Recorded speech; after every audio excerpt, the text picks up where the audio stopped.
আসসালামু আলাইকুম, hello viewers, কেমন আছেন সবাই?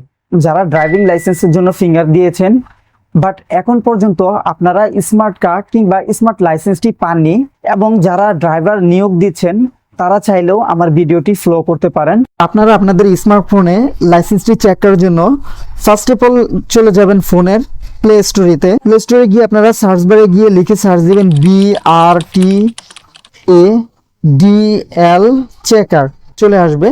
সো ইন্টারফেসে এখানে ডিএল নং বা বিআরটি রেফারিং নাম্বার অথবা আপনাদের যে লাইসেন্স নাম্বার থাকবে সেই নাম্বারটা এখানে বসায় দিবেন। সো আমি সবকিছু পূরণ করে আসছি। সার্চ বারে ক্লিক করার আগে আপনাদের কাছে ছোট্ট একটি অনুরোধ, আপনারা যারা নতুন আছেন অনুগ্রহ করে আমার চ্যানেলটি সাবস্ক্রাইব। সার্চ করার পরে আপনাদের কাছে একটু সময় নেবে। সো দেখতেই পাচ্ছেন আমার অলরেডি লাইসেন্সটি রেডি হয়ে গেছে। এখানে স্ট্যাটাস বারে লেখা আছে application approve, driving licence card ready for print.